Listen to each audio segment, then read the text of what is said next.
Let's talk about how to not procrastinate. But उससे पहले तुम जानते हो मैंने अपना यूट्यूब चैनल कब स्टार्ट किया? इंस्टाग्राम पे तो I am putting out my mind and creating content since May 2022, but YouTube पे मैंने अपना first full length video upload किया ऑन 22 नवंबर 2022। बट तुम जानते हो कि मैंने कब डिसाइड किया था कि मैं यूट्यूब स्टार्ट करूंगा? ऑन 9 जुलाई 2022। मुझे ये डेट इतनी स्पेसिफिकली याद है बिकॉज मैंने एक स्टोरी अपलोड की थी asking that whether I should start YouTube और नॉट। अब जुलाई 9 से I used to tell myself कि मैं यूट्यूब स्टार्ट करूंगा अगले हफ्ते, और अगले हफ्ते में कोई ना कोई रीजन ढूंढ के उसे पुश कर देता था टू अगले हफ्ते, और ये करते करते मुझे 15 हफ्ते लग गए to actually start my YouTube channel. So out of everyone मुझे पता है कि इस प्रोक्रेस्टिनेशन के पहाड़ के नीचे कैसा फील होता है, because I have been there and I have learned how to deal with that. And एक चीज जो मैंने रियलाइज की है दैट तुम कितने ही बड़े मोटिवेशनल गुरु, इन्फ्लुएंसर या बिजनेस टाइकून को देख लो, not saying that I am any of that, उन सबको कभी ना कभी प्रोक्रेस्टिनेशन का कीड़ा जरूर फील होता है। बट एक की डिफरेंस जो उन अल्ट्रा सक्सेसफुल लोगों में और सोसाइटल टर्म्स में नॉन सक्सेसफुल लोगों में ये है that they know how to push through their desire to procrastinate and start on things that really matter to them, and not because they are great but because उन्हें कुछ tools and tactics मिल चुके हैं उनके लिए जो उन्हें instantly उस procrastination state से बाहर pull कर लेता है। And over the years even I have found some mental models, some frameworks, some tactics that helps me to pull myself out of that procrastination phase and start acting out on things that matter to me. It's difficult sometimes, surely, but it works. So इस video में I'll share some of the ways that has helped me a lot, and I really wish that it helps you a lot in doing the same for yourself. तुम्हारा time बहुत valuable है और मैं उसे बिल्कुल waste नहीं करना चाहता। So this is the flow of the video. I'll share 3 best techniques that has worked wonders for me, and in the end मैं मेरा 5 क्वेश्चन वाला मॉडल बताऊंगा that works the best for me. But उसे समझने के लिए you'll have to understand the first 3. So here we go. Method जानने से पहले ये समझ ले कि प्रोक्रेस्टिनेशन होता क्या है, इनफैक्ट क्यों है। एकदम ही सिंपल भाषा में बताऊं तो it's a constant fight between the logical so called smart brain, the prefrontal cortex, and the emotional brain, the limbic brain. जहां पर हमारा लॉजिकल ब्रेन हमें कॉन्स्टेंटली कहता है दैट ये चीज करने में हमारा जेन्युइन फायदा है, हमारा जेन्युइन लॉन्ग टर्म फायदा है, ऐसा कुछ जो हमें एक प्रोलॉन्ग स्ट्रीम ऑफ टाइम में अच्छे रिजल्ट देगा। इंस्टेड हमारा इमोशनल लिम्बिक ब्रेन हमें कहता है दैट छोड़ो ये सब लॉन्ग टर्म फायदे, लेट्स डू दिस, ये हमें इंस्टेंट प्लेजर देगा, instant gratification. And sadly we fall for the things जो हमारा लिम्बिक ब्रेन कहता है। वी स्टार्ट डूइंग थिंग्स जो हमें इंस्टेंट प्लेजर देती है, instant gratification, instant hit of dopamine, like instead of going to the gym, sitting on your couch and watching a movie. But eventually we move to a guilt zone जहाँ पे हमें लगने लगता है that काश अगर हमने लॉजिकल ब्रेन की बात मानी होती तो हमें जेन्युइन लॉन्ग टर्म फायदा हो गया होता। बट ठीक है, अब हम उसे कल करेंगे। And that's how the loop of procrastination starts. But ये लॉजिकल और इमोशनल ब्रेन की फाइट होती क्यों है पता है? स्टीवन कॉडलर ने अपनी किसी एक बुक में कहा था that there are only 2 reasons why this fight happens, या व्हाई वी प्रोक्रेस्टिनेट। एक तो रीजन ये है दैट जो टास्क हमारा लॉजिकल ब्रेन हमें करने के लिए कह रहा है, कहीं ना कहीं हमारा इमोशनल ब्रेन या हमारा सबकॉन्शियस ब्रेन ये फील करता है दैट इस टास्क में हमारा परफॉर्मेंस कहीं ना कहीं इनएडिक्वेट सा होगा या वीक होगा, एंड उस इनएडिक्वेट परफॉर्मेंस की वजह से फेलियर आ सकता है जो हम फेस नहीं करना चाहते। या फिर सेकंड रीजन ये है दैट हमारे लिए वो टास्क बहुत बोरिंग है या बहुत ईजी है, एंड उससे इंटरेस्टिंग काम करना हमारे लिए कुछ ज़्यादा फीजेबल है। फॉर एग्जाम्पल यूट्यूब स्टार्ट करने में मैं शायद इतना प्रोक्रेस्टिनेट इसलिए कर रहा था बिकॉज शॉर्ट फॉर्म कंटेंट बनाना मेरे लिए आसान था, फन था, जो इंस्टाग्राम पे मैं रेगुलरली बना रहा था। बट लॉन्ग फॉर्म कंटेंट बनाना एक different level of time, effort and commitment demand कर रहा था जो शायद मैं देने से डर रहा था। तो the first thing that has helped me a lot is called slicing and spreading the task. यानी कि जिस टास्क को तुम करने से डर रहे हो या जिस प्रोसेस में अपने आप को कमिट करने से डर रहे हो, उस टास्क को या उस प्रोसेस को छोटे छोटे सिंपल पार्ट्स में डिवाइड कर दो और अपना पूरा फोकस उस छोटे यूनिट वॉल्यूम वाले टास्क को next smallest unit metric of time में कंप्लीट करने में डाल दो। इसे मिनिमम वायबल एक्शन भी कहते हैं। एग्जाम्पल, अगर तुम डाइटिंग की हैबिट से कमिट करने के लिए प्रोक्रेस्टिनेट कर रहे हो, अपने किसी एक मील की क्वांटिटी रिड्यूस करके उसमें सैलेड्स इंक्लूड कर दो इंस्टेड ऑफ पूरा डाइट एक साथ चेंज करना। या फिर अगर रीडिंग स्टार्ट करनी है तो अपने किसी मनपसंद बुक के 5 पेजेस पढ़ने के बजाय उस बुक को सिर्फ 5 मिनट एवरीडे पढ़ने की कोशिश करो एंड कंसिस्टेंटली उसे अगले 1 हफ्ते तक पढ़ो before you start increasing the time. I think ये जेम्स क्लियर ने कहा था अपनी बुक में दैट जिस चीज़ को हम करने से प्रोक्रेस्टिनेट कर रहे हैं, हमें लगता है that we have to go hard on ourselves.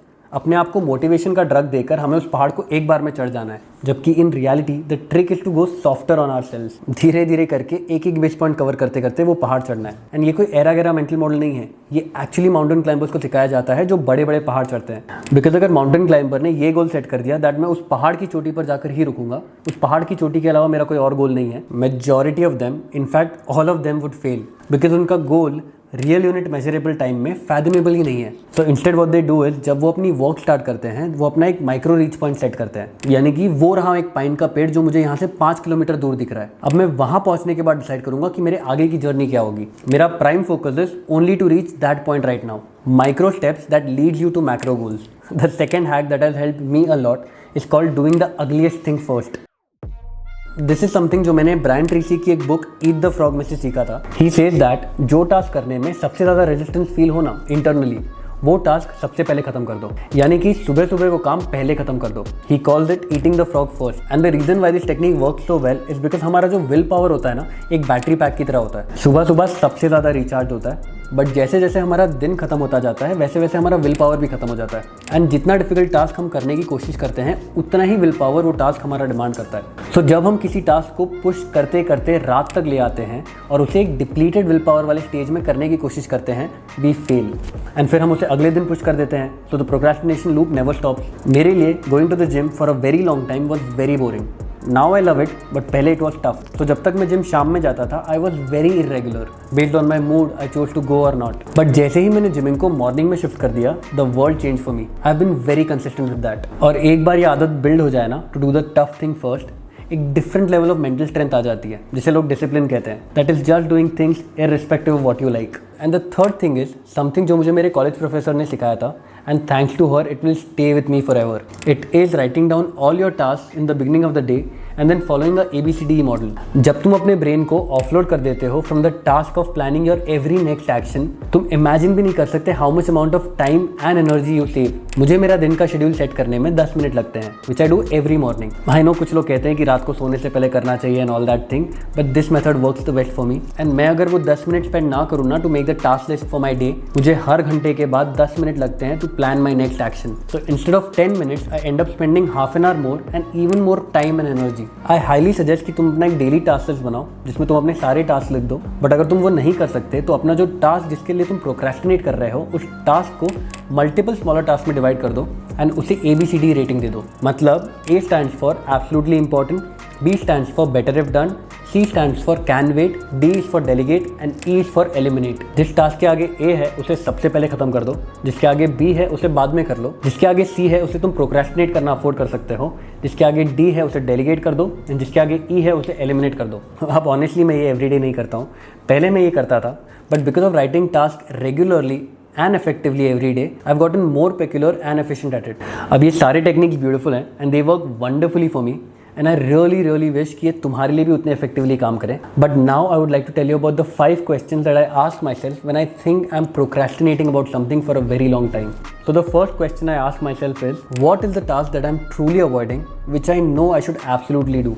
ये एक introspection वाला question है that activates my logical brain instantly and control सीधा उसके पास वापस आ जाता है। The second question is, in this task what is the action that makes me most uncomfortable और स्ट्रेसफुल? इसका आंसर देते ही मुझे पता चल जाता है कि मेरे लिए वो फ्रॉग क्या है। The third question is, in that action what is the part that comes easiest to me? अब मेरा ब्रेन उस फ्रॉग को खाने की तैयारी तो कर रहा है, बट आसानी से कैसे खाना शुरू करना है ये मुझे फिगर आउट करना है। The fourth question is, what is the stream of time frame that I have in my hand before any of my action becomes redundant? अब इस जवाब के बाद मैंने एस्टैब्लिश कर दिया है कि मेरे पास एक्चुअली कितना टाइम है to act on it. And the fifth question is, what is the smallest and the easiest unit of action that I can take? अब क्वेश्चन 3 के आंसर को इंप्लीमेंट करने की बारी है। The simplest and the most achievable action to eat that frog. This is how I beat my procrastination most of the time. इसका ये मतलब नहीं है कि मैं प्रोक्रेस्टिनेट नहीं करता। इस वीडियो की स्क्रिप्ट लिखने में मैंने 8 घंटा प्रोक्रेस्टिनेट किया, but I eventually wrote it. I can say now it's in my control a lot of the time. और कितना भी तीरंदाज इंसान क्यों ना हो, कहीं ना कहीं वो आलस आ ही जाता है to push forward the tough job, but उस फीलिंग को जीतने ना देना is the real game. Thank you so much for watching this video. This is Sohail here signing out. See you in the next video.